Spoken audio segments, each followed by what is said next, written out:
I would be lying if I told you I was certain we would walk out of that temple alive. We faced Baldur once before, and I was not ready to count on luck a second time. But luck had no part in it. Just you. Well, you and a certain miniature giant space hamster. But mostly you, true. And now it is Gortash's turn. We'll need his stone to finish this, however you plan to acquire it. So let us go pay Lord Lyre a visit.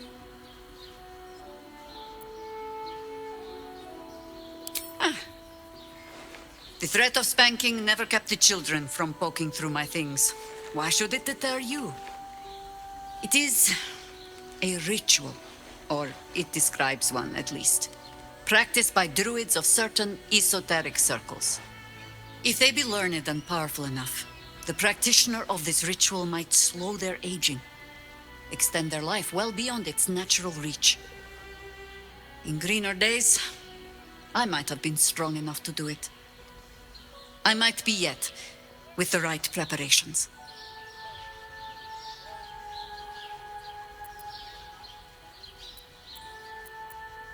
Any druid? But the scroll is not the ritual itself, only part of my research on its working. Do not look at me like that. I have been content to see the span of my natural years, a privilege far too few in this world can claim. I do not speak of clinging to life for its own sake, I just look back on that life's work and I wonder, is it done? The dead three plague the world still. The city still falls prey to small minds like Gortash or lost souls like Orin. It is every harper's hope to be a light that drives out darkness. But I've lived long enough to see so many of those lights burn out, while the shadows cling stubbornly on. Knowing that, isn't it our duty to burn on if we can? To fight for as long as we are able? I wallowed in darkness for too long. If I could extend the time I have left in the light, I think I'd take it. Perhaps.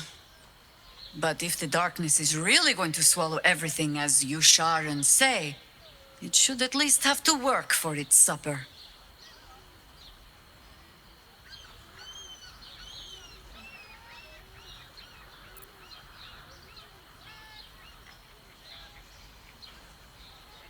Of course. It is our way. Just as it is Death's way to meet us along the path, gently oblivious to whatever it is we want. I spent most of my life fighting those who tried to escape their end. Gatherick, Irenicus, Sarevok. That is not company I would like to keep. In truth, I had put this ritual from my mind. Until last light. Trapped in that darkness, I turned to my research again. What if I was a little stronger? As fast as I once had been. Then you came. And made the question moot. But I kept this, just in case, I told myself. A final resort. Perhaps you were not the savior you seemed. I had learned better than to think of life as some simple tale after all. There is no guarantee of happy endings, or true heroes. I believe that still.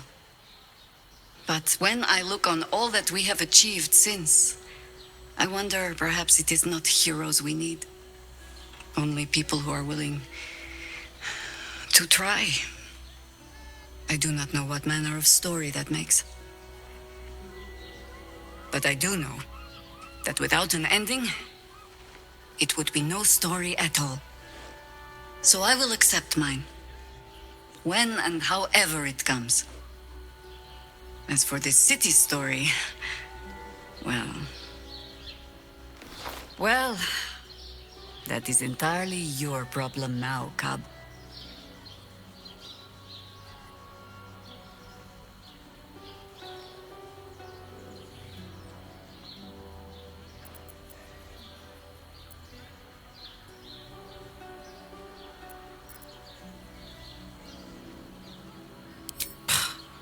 Death is a piss-poor excuse not to live.